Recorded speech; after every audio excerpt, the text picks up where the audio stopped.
Bonjour, chers élèves. Le but de cette capsule est de vous apprendre comment diviser des nombres. Tout d'abord, vous voyez une équation ici, 462 divisé par 3 qui est égal à 154. Je vais vous identifier comment nous nommons les différents nombres dans une équation comprenant une division. Alors, le nombre de départ, 462, est nommé le dividende. Le nombre après le symbole de la division est nommé le diviseur. Et nous nommons la réponse d'une division le quotient. Allons-y dès maintenant comment nous pouvons par nous-mêmes diviser des nombres avec l'algorithme traditionnel de division. Alors, je vais effectuer 759 divisé par 3. Je vais réécrire le dividende et le diviseur placés dans un crochet, le crochet et le coin formés ici par deux lignes.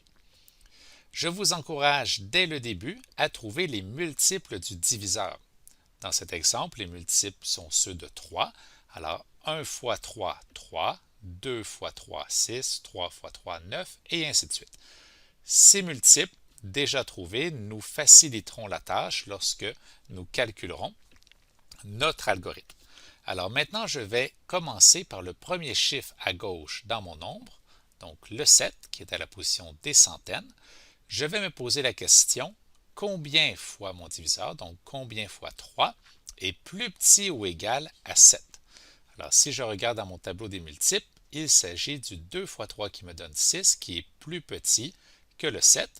Je vais donc indiquer mon 2 fois dans ma réponse que j'indique sous le crochet. Ensuite, je vais indiquer la valeur du multiple 6 sous le premier chiffre que j'avais choisi. Et je vais maintenant effectuer une soustraction, donc de 7 centaines moins 6 centaines, qui me donne une centaine. Je peux maintenant poursuivre avec le chiffre à la position des dizaines, le 5. Je vais le descendre à côté du 1 qui me restait et je vais maintenant former le nombre 15. Je me pose la question, combien fois 3 est plus petit ou égal à 15? Cette fois-ci, cela tombera juste avec le 5 fois 3 qui me donne 15. J'indique le 5 dans ma réponse. Je vais indiquer le 15 sous mon nombre restant. Et je vais maintenant effectuer la soustraction, 15 moins 15 qui me donne 0.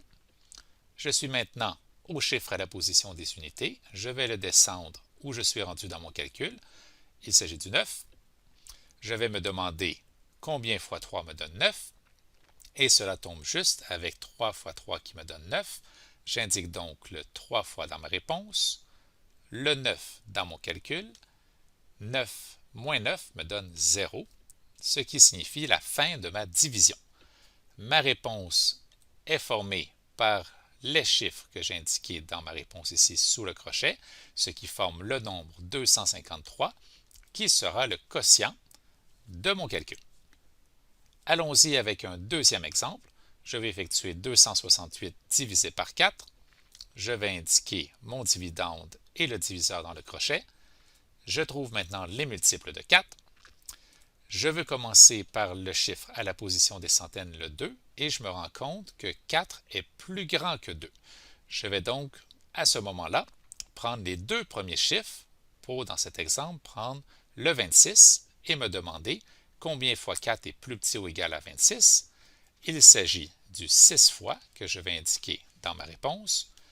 Je vais maintenant indiquer le 24 dans mon calcul sous le 26. Pour effectuer 26 moins 24 qui me donne 2.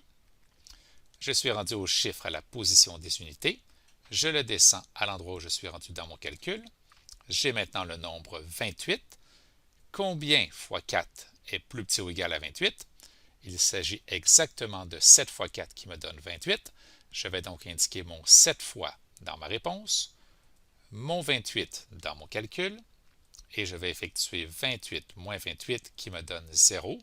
Donc, cela signifie la fin de mon calcul. Et donc, ma réponse qui sera 67. 67 est donc le quotient de cet algorithme. Et voilà, vous savez maintenant comment diviser des nombres.